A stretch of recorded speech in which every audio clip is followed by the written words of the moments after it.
Dave Bego's book. That's B-E-G-O. And the book is Devil at My Doorstep. I now consider it a very important gift. I had a taste of, quote, working for the government, unquote. When I was in the Army, I was assigned to an agency which was about half military and half civilian. I never saw a sorrier bunch when it comes to work ethic and job dedication. You know what? We were it was in Washington, D.C., just south in Arlington, Virginia. And our unit didn't have air conditioning. Does that tell you how old I am? The government regulation says that if temperature reaches 100 indoors and humidity 95, we all go home. 1 in the afternoon, 2 in the afternoon. So we could see the temperature, and there was it's like the floor of the Chicago Commodities Exchange. People yell, 93, 93. And then we were waiting for it to get to 95 or 100, whatever it had to get to. The man with the humidity, you ever seen a humidity thing? It's got a bulb on it and everything. And he would come and swirl the humidity and look at it and shake his head. The humidity wasn't high enough. And the civilians there would yell, do it by the water cooler. There's more humidity over there. And it just left me with such a miserable impression. But here's my point. We talk about cutting in the Department of Education, isn't it? We wouldn't have to cut a single program if you just cut the blubber inside every program. Dave, does this resonate with you? Well, absolutely. I mean, it's amazing, and we, I've seen it when I was younger, and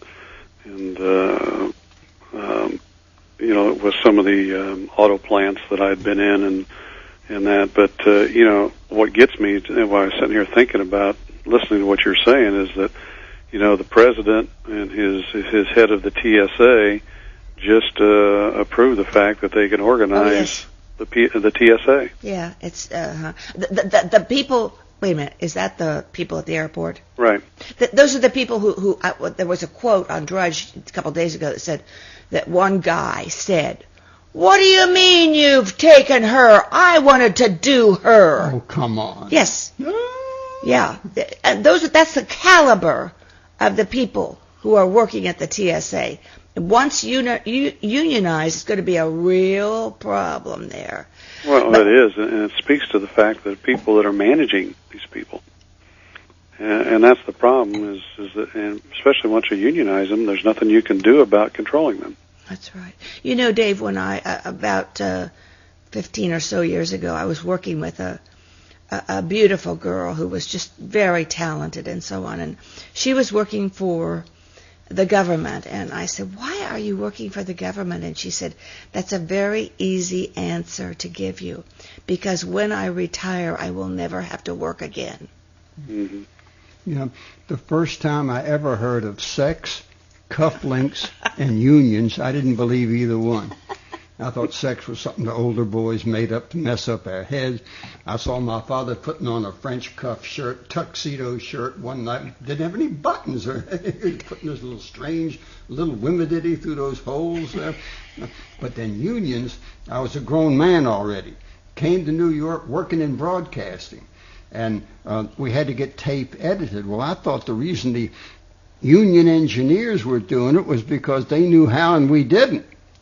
And I accidentally, Sarah, you will believe me because you were in the same business in the same city at about the same time.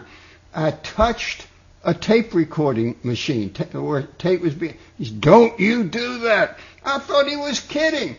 I said, "What are you talking?" And then in the good old boy spirit of where I came from, I put both hands on the machine. And he got livid with rage. This was a clear violation of union rules. And here I am up from North Carolina, which I think, Dave, is the most non-union or anti-union state of all the 50. It's amazing. I in my book I mentioned I managed union plants for many years when I was in the agribusiness, and I never really had any problems, except for one of them.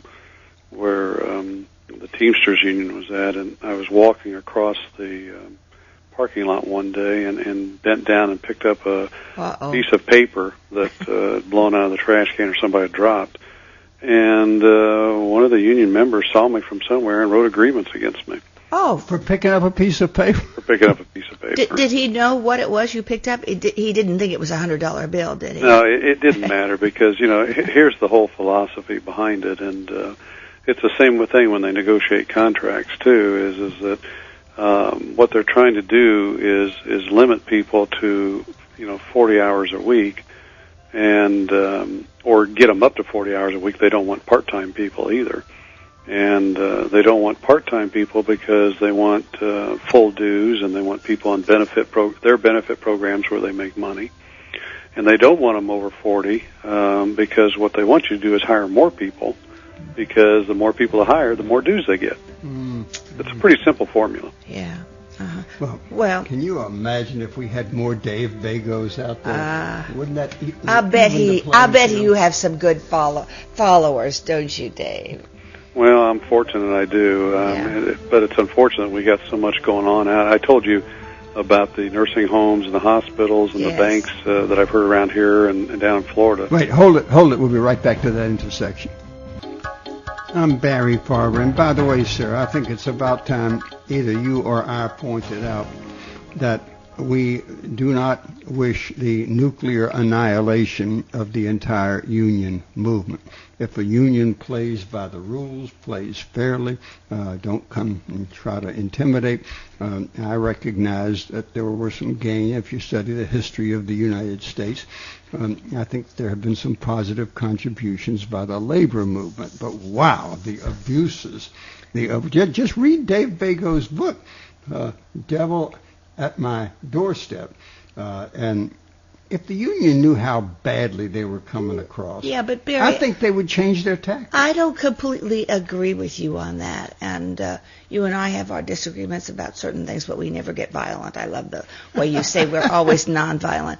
But the reason I don't agree with you about that is that at maybe one time in our history as a nation, or in the history of England, in the history of England, there was a need for a group to gather together to arbitrate for things. But in today's world, in the free market that we have today, people can arbitrate, they can fight, they can speak up, they can get the money they want. They do not need a coalition of people who are bonded together to fight for them. If they want to leave a company, they can change their career, move to another city, and get a good job. All right, I'd say my suggested arbitration here is to let Dave weigh in on Oh, this. okay. Good idea.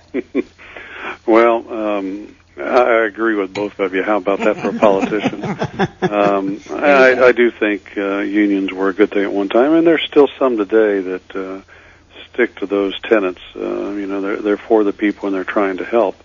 The problem is the majority of them are out for, they're dinosaurs. They're trying to survive, and it's unfortunate, but their sole purpose is to go out and organize people and get their dues. And Sarah, you're right. Most people don't need somebody to represent them, and if they do have a problem, the government with an LRB and EOC and wage and hour, and if they've got a problem, they can go and file a grievance there. And here's the thing I've been trying to tell people recently. If there was really such a big problem out there, the people are really being abused and taken advantage of, you'd see stories all over the paper and the news media. Oh, yeah, because the liberal media would be on top of it in a flash. Absolutely. And you don't see that. And they're out there for one reason only, and that's for their own survival. And I want to mention two things real quick before we run out of time. But there is one other major, and I can't name the company, but major restaurant chain that serves Mexican food that is now being attacked by the SEIU. Taco Bell. And I get too. And the other thing is in the city of New York. I don't know if you guys saw this, but the SEIU, of course, he was able to get opt out of the healthcare program. Oh, At yes. least Oh, they got a waiver? They got Yes, a waiver? yes, they did. they did, but you have to understand they have about 8 different plans, and they got waivers on their lower end plans. But what's really interesting is that one of the locals up there in New York, I forget what the number was, they absolutely dropped their plan, healthcare plan, because it was too expensive. They couldn't afford it under their budgetary for kids of their workers.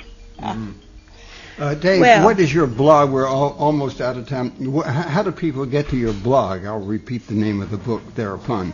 Yeah, the blog is devilatmydoorstep.wordpress.com, and for all you business owners, if you want to get a feel for what a corporate campaign's like and how it can happen to you, go look at my blog called A Story of Our Future. Oh, no, wait. That's devilatmydoorstep.com?